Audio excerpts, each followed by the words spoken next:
We are blessed with a lot of neighbors of various kinds, and I want to answer your question in a very common sense kind of way, because at the end of the day, people make out as though diplomacy is rocket science. It's common sense in kind of polished language.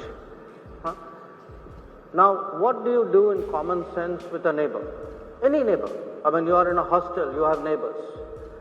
If you have a neighbor who is good to you, or at least who is not harmful to you, your natural instinct is to be kind, is to help that neighbor.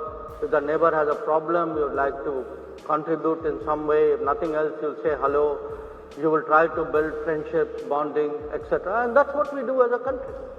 So when you look around our neighborhood, wherever actually there is a sense of good neighborliness, I think you have seen India invest, India help, India share. But you can also have bad neighbors.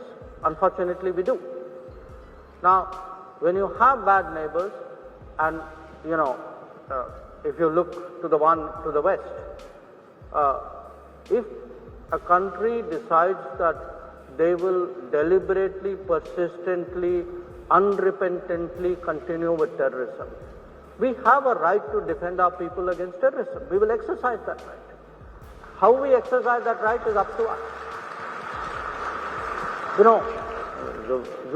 Nobody can tell us what we should do or not. We will do whatever we have to do to defend ourselves. It's a common sense proposition.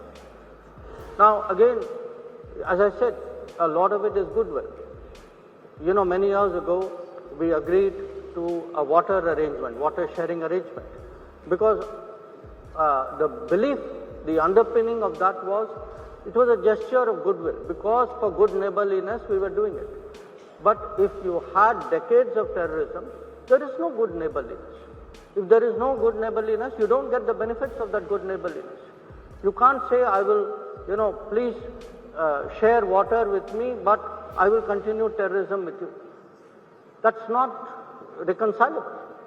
So I think there is as I said, a good neighbor, bad neighbor, but an overall neighborhood policy. Most of our neighbors, I think, have a realization that India's growth is today a lifting tide.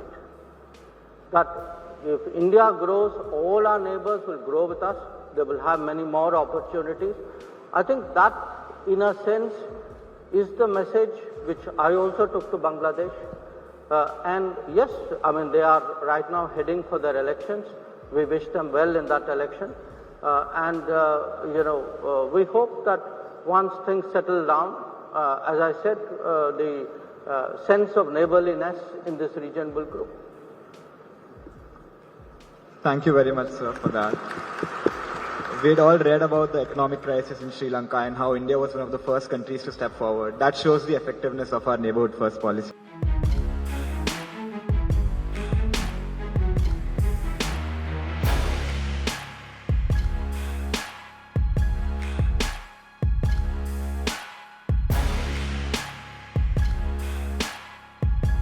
If you like this video, then like, share and subscribe to Mirror Now.